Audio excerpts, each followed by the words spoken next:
السلام علیکم ورحمۃ اللہ وبرکاتہ۔ اسسٹنٹ کمشنر صاحب ایک شاندار کوٹھی میں اپنے خاندان کے ساتھ رہتے تھے۔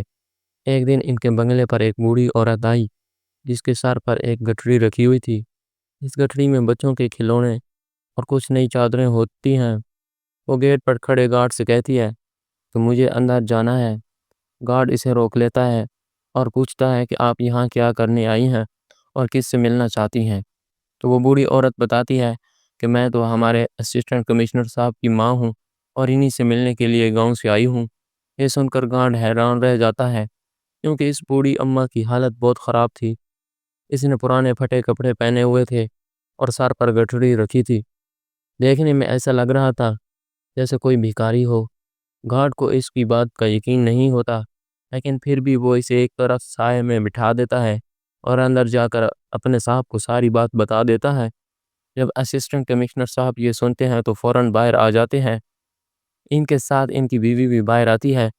گیٹ کے پاس بیٹھی اپنی ماں کو اسسٹنٹ کمشنر پہچاننے سے انکار کر دیتے ہیں اور کہتے ہیں کہ دیکھیے، میں آپ کو نہیں جانتا، آپ کون ہیں اور یہاں کیوں آئی ہیں؟ لیکن ماں تو اپنے بیٹے کو دیکھتے ہی پہچان لیتی ہے۔ وہ سمجھ جاتی ہے کہ میرا بیٹا اب کامیاب ہو گیا ہے اور غرور میں مجھے پہچاننے سے بھی انکار کر رہا ہے۔ یہ سب دیکھ کر ماں کی آنکھوں میں آنسو آ جاتے ہیں۔ وہ روتے ہوئے کہتی ہے کہ ٹھیک ہے بیٹا، مجھے معاف کر دینا، شاید مجھ سے ہی کوئی غلطی ہو گئی ہے، شاید میرا بیٹا کوئی اور ہی ہے۔ بڑھاپے میں یادداشت بھی ساتھ نہیں دیتی۔ یہ کہہ کر وہ واپس جانے لگتی ہے اور اس کا بیٹا بھی اپنی بیوی کے ساتھ اندر چلا جاتا ہے۔ اگر جاننے سے پہلے وہ اپنی گٹھڑی پاس لاتی ہے اور گارڈ سے کہتی ہے کہ بیٹا میرے لیے ایک خط لکھ دو۔ گارڈ اماں کے کہنے پر خط لکھ دیتا ہے۔ پھر وہ بوڑھی اماں کہتی ہے کہ یہ خط اپنے صاحب کو ہی دے دینا، اب میں یہاں سے جا رہی ہوں۔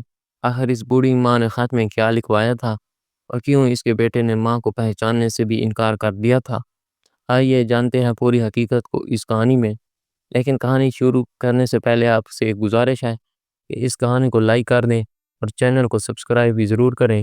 اب چلتے ہیں کہانی کی آغاز کی طرف۔ دوستو، یہ کہانی پاکستان کے ایک گاؤں کی ہے۔ وہاں ایک میاں بیوی رہتے تھے۔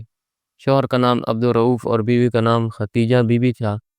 ان کی شادی کو 8-10 سال ہو چکے تھے مگر ابھی تک اولاد کی خوشی نصیب نہیں ہوئی تھی۔ وہ دونوں بہت پریشان رہتے۔ جس حکیم یا ڈاکٹر کا کوئی بتا دیتا وہاں جا کر علاج کرواتے، اور جس دربار یا مزار کے بارے میں کوئی کہہ دیتا وہاں جا کر دعائیں مانگتے، نظر نیاز کرتے تاکہ اللہ انہیں اولاد کی نعمت عطا کرے۔ کچھ وقت یوں ہی گزر گیا۔ پھر ایک دن ختیجہ بی بی کو خبر ملی کہ وہ ماں بننے والی ہیں۔ یہ سن کر انہوں نے فوراً اپنے شوہر عبدالرؤف کو خوشخبری سنائی۔ یہ خبر سنتے ہی دونوں خوشی کے مارے جھوم اٹھے۔ عبدالرؤف تو برسوں سے اولاد نہ ہونے کے دکھ میں مبتلا رہتا تھا اور اس غم میں شراب پینے کا عادی ہو چکا تھا۔ لیکن جب اسے معلوم ہوا کہ اب اس کے گھر میں بھی ننھے مہمان کی آمد ہونے والی ہے تو خوشی کے مارے اور بھی زیادہ شراب پینے لگا۔ وقت گزرتا گیا اور ختیجہ بی بی کی ڈیلیوری کا وقت قریب آ گیا، مگر جیسے جیسے وہ دن قریب آیا عبدالرؤف کو پتہ چلا کہ زیادہ شراب پینے کی وجہ سے اس کا جگر بری طرح خراب ہو چکا ہے۔ ڈاکٹر نے صاف کہہ دیا کہ زیادہ سے زیادہ 2-3 ماہ کا مہمان ہے اور یہ بیماری وہ علاج بھی نہیں کروا سکتا کیونکہ وہ غریب لوگ تھے اور اتنا پیسہ کہاں سے لاتے۔ پیسہ نہ ہونے کی وجہ سے وہ اپنی بیماری کے باعث بہت زیادہ پریشان رہنے لگا۔ دل ہی دل میں گھٹ گھٹ کر جیتا، لیکن اپنی بیوی کو اس بارے میں کچھ خبر نہ ہونے دی۔ پھر ڈیلیوری کا وقت آ گیا۔ ختیجہ بی بی ایک پھول جیسے بیٹے کو جنم دیا۔ بیٹے کی پیدائش پر گھر میں خوشی کا سماں چھا گیا۔ ادھر عبدالرؤف اپنی بیماری کو لے کر پریشان تھا، لیکن دل میں سوچا کہ چلو کوئی بات نہیں، مجھے اولاد تو نصیب ہو گئی ہے، اب میرا سلسلہ تو چلتا ہی رہے گا۔ یہ سوچ کر اس نے خوشی کے موقع پر اور زیادہ شراب پینا شروع کر دیا، مگر زیادہ شراب نوشی نے اس کی بیماری کو اور تیز کر دیا اور ایک دن اچانک اس کی موت ہو گئی۔ اب گھر میں ایک طرف بیٹی کی پیدائش کی خوشی تو دوسری طرف شوہر کی موت کا غم۔ ختیجہ بی بی کو ایک بیٹا ملا لیکن ساتھ ہی اپنے شوہر کو کھو دیا۔ اس حادثے نے اسے سخت صدمے میں ڈال دیا۔ وہ سوچنے لگی کہ اب میں اکیلا اپنے بیٹی کی پرورش کیسے کروں گی۔ کچھ دنوں تک محلے دار اور رشتہ داروں اس کی مدد کرتے رہے، لیکن تھوڑے ہی عرصے بعد سب نے ہاتھ کھینچ لیا۔ یوں ختیجہ بی بی بالکل تنہا رہ گئی اور اپنے بیٹے کی پرورش کی ذمہ داری مکمل طور پر اس کے کندھوں پر آ گئی۔ اپنے اور بیٹے کی پیٹ پالنے کے لیے اس نے لوگوں کے گھروں میں کام کرنا شروع کر دیا۔ اس کا شوہر ایک دہاڑی دار مزدور تھا۔ ان کے پاس نہ زمین تھی نہ کھیت کا کھلیان، بس گاؤں میں ایک چھوٹا سا کچا مکان تھا جو وراثت میں ملا تھا۔ ختیجہ دوسروں کے گھروں میں برتن، جھاڑو پوچھا اور کپڑے دھونے جیسے کام کر کے مزدوری سے اپنے بیٹے کو پالنے لگی۔ آہستہ آہستہ اس کا بیٹا بڑا ہونے لگا۔ اس کا نام اس نے انصر رکھا تھا۔ انصر اب سکول جانا لگا اور ادھر اس کی ماں گھروں میں مزدوری کرنے جاتی تھی۔ وہ گھروں میں کام کر کے اس کی فیس وقت پر جمع کروا دیا کرتی تھی۔ ایسے ہی ان کی زندگی کے دن گزرتے گئے۔ انصر اب 10ویں جماعت میں پہنچ چکا تھا۔ ایک دن اس کی ماں اسے سکول لینے آئی ہوئی تھی تو راستے میں انصر نے اپنی ماں سے کہا، اماں آپ اب مجھے اسکول لینا مت آیا کریں کیونکہ یہاں سب بچے آپ کو دیکھ کر میرا مذاق اڑاتے ہیں۔ وہ کہتے ہیں کہ تیری ماں تو لوگوں کے گھروں میں برتن دھوتی ہے تو ایک نوکرانی کا بیٹا ہے۔ اصل میں ختیجہ بی بی نے اپنے بیٹے کا داخلہ ایک بڑے اور اچھے اسکول میں کروایا تھا، اور جن گھروں میں وہ کام کرنے جایا کرتی تھی ان گھروں کے بچے بھی اسی اسکول میں پڑھتے تھے۔ وہ بچے انصر سے کہتے، تیری ماں تو ہمارے گھر جھاڑو پوچھا کرنے آتی ہے اور تو نوکرانی کا بیٹا ہے، تو بہت گندے حال میں رہتا ہے، ہمارے ساتھ نہ بیٹھا کر، تم لوگ گندے ہو۔ اپنے 14 سال کے بیٹے کے منہ سے اتنی تلخ اور شرمناک بات سن کر ختیجہ بی بی پہلے تو بہت غصے میں آئیں، لیکن پھر سوچا کہ شاید بیٹے کو بھی یہ سب برا لگا ہو، اس لیے وہ مجھے سے ایسا کہہ رہا ہے۔ تو وہ اپنے بیٹے سے کہنے لگی، ٹھیک ہے بیٹا، اب ویسے بھی تو بڑا ہو گیا ہے، اب تو خود ہی اسکول جا سکتا ہے۔ آہستہ آہستہ انصر کی اسکول کی پڑھائی مکمل ہو گئی۔ پڑھائی میں وہ بہت ذہین تھا۔ اس کے استاد بھی ختیجہ بی بی سے کہا کرتے تھے کہ آپ کا بیٹا بہت لائق ہے، یہ آگے چل کر ضرور کسی بڑی پوسٹ تک پہنچے گا۔ یہ سب سن کر ختیجہ بی بی کو بھی یقین ہونے لگا کہ ان کا بیٹا ایک دن ان کا نام ضرور روشن کرے گا۔ وہ اکثر اپنے بیٹے سے کہتی تھی، بیٹا تمہیں پڑھ لکھ کر ایک بڑا افسر بننا ہے۔ اور دوستو، انصر بھی اپنی ماں کے اس خواب کو پورا کرنے میں لگ گیا۔ آگے کی پڑھائی کے لیے اس نے اپنی ماں سے کہا، اماں مجھے اب شہر جا کر پڑھائی کرنی ہوگی، لیکن شہر میں پڑھائی کے لیے خرچہ بھی زیادہ آئے گا۔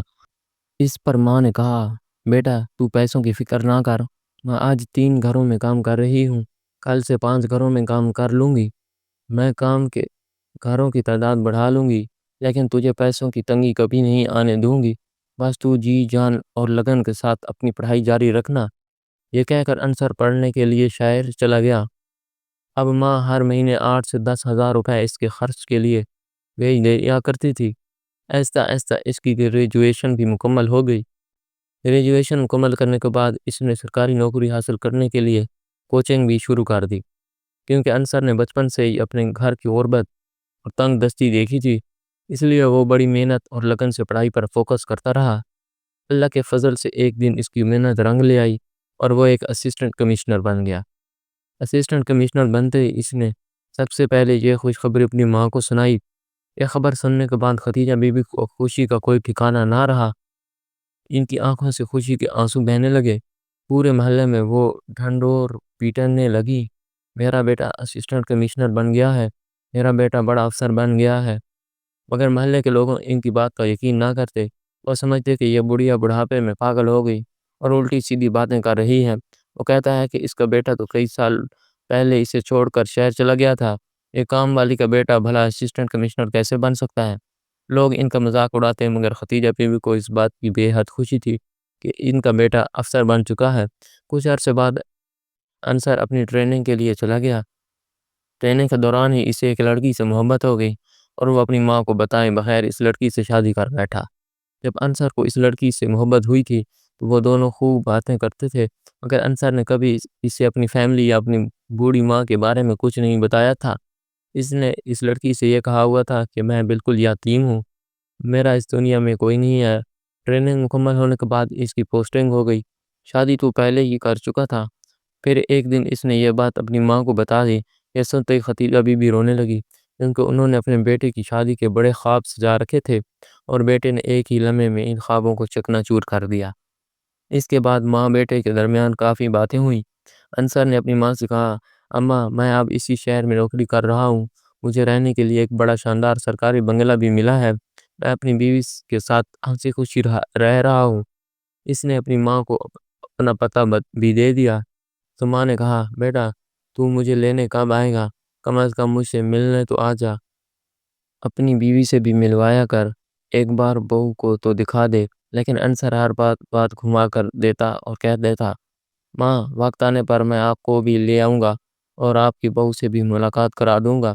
اسی طرح 2 سال اور گزر گئے۔ پھر ایک دن انصر نے اپنی ماں کو فون کر کے خبر دی، اماں مبارک ہو، آپ دادی بن گئی ہیں، آپ کی بہو نے ایک بیٹے کو جنم دیا ہے۔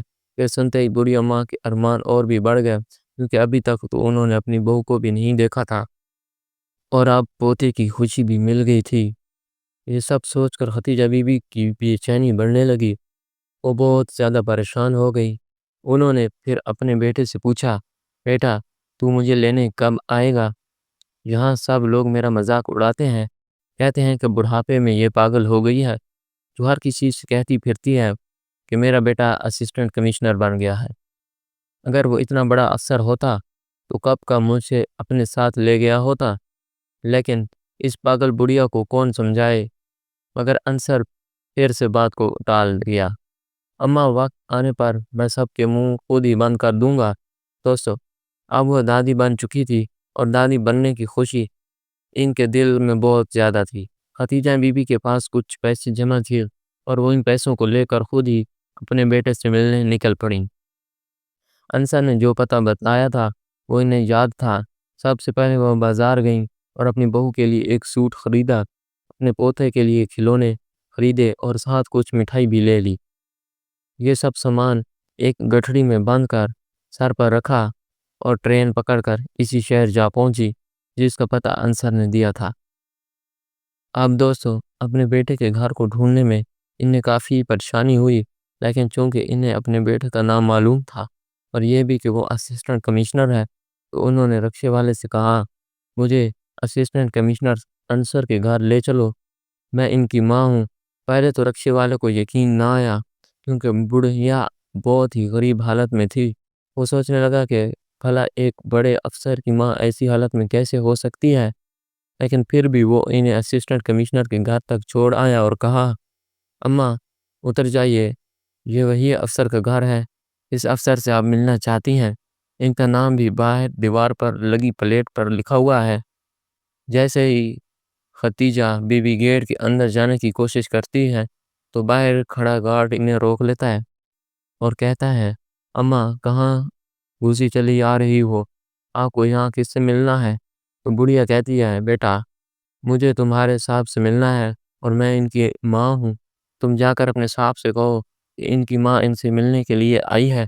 پہلے تو گارڈ کو یقین نہیں آتا، لیکن پھر سوچتا ہے کہ شاید واقعی یہ ان کی ماں ہی ہو، تو وہ اندر جا کر خبر دیتا ہے۔ شام کا وقت تھا، انصر اور اس کی بیوی دونوں ساتھ بیٹھے ہوئے تھے۔ گارڈ کہتا ہے، صاحب باہر ایک بڑھی آئی ہے، وہ خود کو آپ کی ماں بتا رہی ہے اور آپ سے بھی ملنا چاہتی ہے۔ یہ سن کر انصر کی بیوی چونک جاتی ہے اور کہتی ہے، آپ نے تو مجھ سے کہا تھا کہ آپ یتیم ہیں اور اس دنیا میں آپ کا کوئی نہیں، تو پھر یہ ماں کہاں سے آ گئی؟ انصر گھبرا کر کہتا ہے، میری کوئی ماں نہیں ہے، آؤ چل کر دیکھتے ہیں یہ کون ہے۔ دونوں میاں بیوی باہر نکلتے ہیں۔ جیسے ختیجہ بیوی اپنے بیٹے کو دیکھتی ہیں تو خوش ہو کر کہتی ہیں، بیٹا میں تیری ماں ہوں، صبر نہیں ہو سکا تو خود ہی تجھ سے ملنے آ گئی ہوں۔ مگر انصر فوراً کہتا ہے، یا کیا بکواس کر رہی ہو تم، میں تمہارا بیٹا نہیں ہوں، تمہیں کوئی غلط فہمی ہو گئی ہے، جاؤ اپنے بیٹے کو کہیں اور ڈھونڈو۔ یہ سن کر ختیجہ بی بی چونک جاتی ہیں، لیکن وہ اپنے بیٹے کو اچھی طرح جانتی تھی۔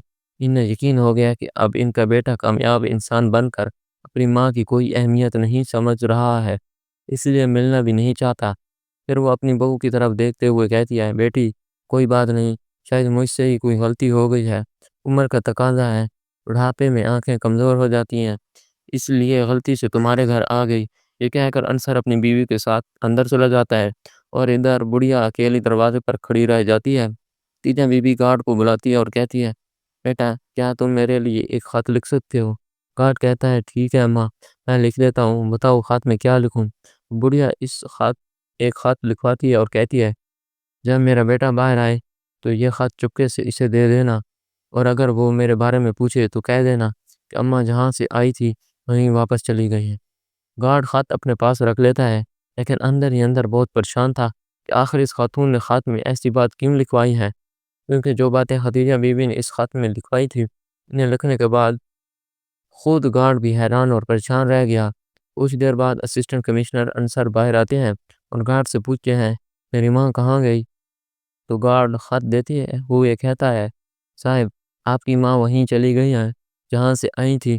انصر خط جیب میں رکھ لیتا ہے اور اندر چلا جاتا ہے، گھر کے کاموں میں مصروف ہو جاتا ہے اور خط پڑھنا بھول جاتا ہے۔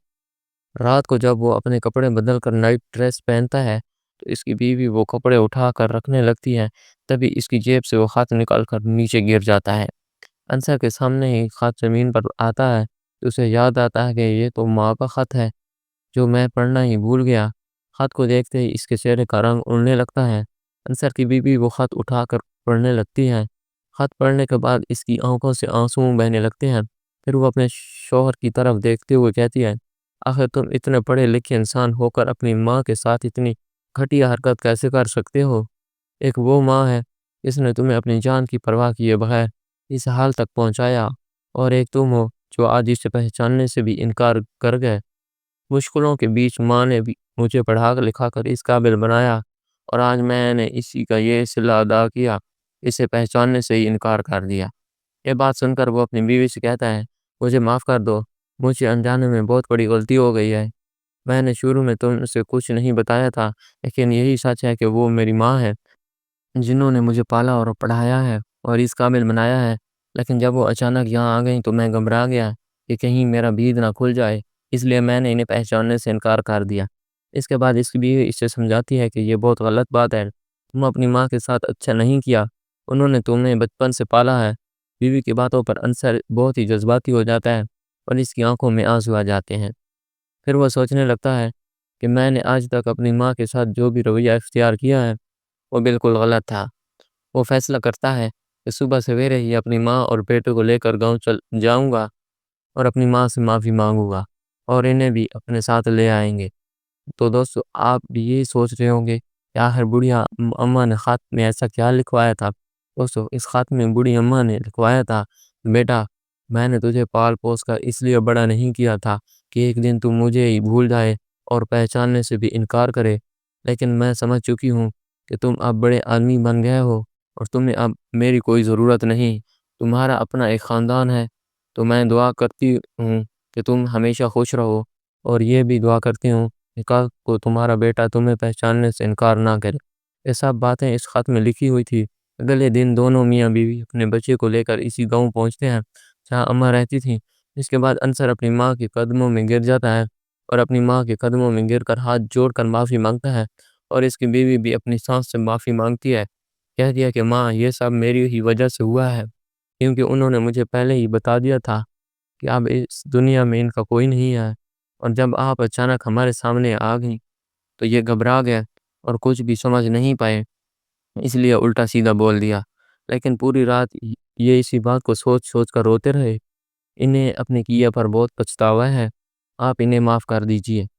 اس کے بعد ماں کی ممتا بھی جاگ جاتی ہے، وہ اپنے بیٹے کو گلے لگا لیتی ہے اور اپنے پوتے کو گود میں اٹھا لیتی ہے، پھر پورے محلے میں کہتی ہے کہ دیکھو آج میرا بیٹا مجھے لینے کے لیے واپس آ گیا ہے، جو کہ ایک بڑا افسر بھی بن گیا ہے۔ یہ سب دیکھ کر محلے والے حیران رہ جاتے ہیں اور سوچتے ہیں کہ واقعی یہ بڑھیا سچ کہتی تھی کہ اس کا بیٹا افسر ہے۔